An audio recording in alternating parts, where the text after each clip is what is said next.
জাতীয় স্তরে বা সংসদে সম্পর্কে সমীকরণ যাই হোক, রাজ্যে তৃণমূল বিরোধিতায় পিছপা হবে না কংগ্রেস। রাজ্য নেতাদের সে নির্দেশ আগেই দিয়েছে কংগ্রেস শীর্ষ নেতৃত্ব। এবার নিজেই সেই লক্ষ্যে প্রথম পদক্ষেপটি করলেন রাহুল গান্ধী। সুপ্রিম রায়ে রাজ্যের চাকরিহারা শিক্ষকদের একটি প্রতিনিধি দলের সঙ্গে কথা বললেন লোকসভার বিরোধী দলনেতা। শনিবার পশ্চিমবঙ্গ প্রদেশ কংগ্রেসের সভাপতি শুভঙ্কর সরকার কয়েকজন চাকরিহারা শিক্ষককে নিয়ে দিল্লিতে রাহুল গান্ধীর সঙ্গে দেখা করতে যান।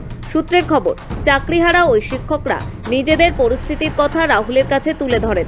লোকসভার বিরোধী দলনেতা তাদের কথা শোনেন। যোগ্যদের যাতে চাকরি হারাতে না হয় সেই লক্ষ্যে যে কোনো ধরনের লড়াইয়ে 26,000 চাকরিহারার পাশে থাকার বার্তা দেন তিনি। গত বৃহস্পতিবার সুপ্রিম কোর্ট 2016 সালের শিক্ষক শিক্ষাকর্মী নিয়োগের পুরো প্যানেল বাতিলের নির্দেশ দিয়েছে।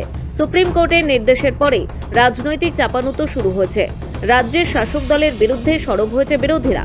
আবার চাকরি প্রার্থীদের পাশে থাকার আশ্বাস দিয়ে বিরোধীদের আক্রমণ করেছেন মুখ্যমন্ত্রী মমতা বন্দ্যোপাধ্যায়। এই পরিস্থিতিতে শনিবার নয়াদিল্লিতে চাকরিহারা কয়েকজন শিক্ষকের সঙ্গে দেখা করেন রাহুল গান্ধী। পরবর্তীতে প্রদেশ কংগ্রেসের সোশ্যাল মিডিয়া পেজেও সেই সাক্ষাতের কথা জানানো হয়। দেশ ও রাজ্যের বর্তমান রাজনৈতিক প্রেক্ষাপটে এসএসসির চাকরিহারাদের সঙ্গে রাহুলের সাক্ষাৎ বেশ তাৎপর্যপূর্ণ। এমনিতে বঙ্গ কংগ্রেস যতই তৃণমূল বিরোধিতা করুক, রাহুল গান্ধীর মতো শীর্ষস্তরের নেতারা সেভাবে রাজ্যের ইস্যুতে মাথা ঘামান না বা সরাসরি তৃণমূলের বিরুদ্ধে মুখ খোলেন না। কিন্তু দিল্লি নির্বাচনের পর কিছুটা অবস্থান বদলেছে কংগ্রেস।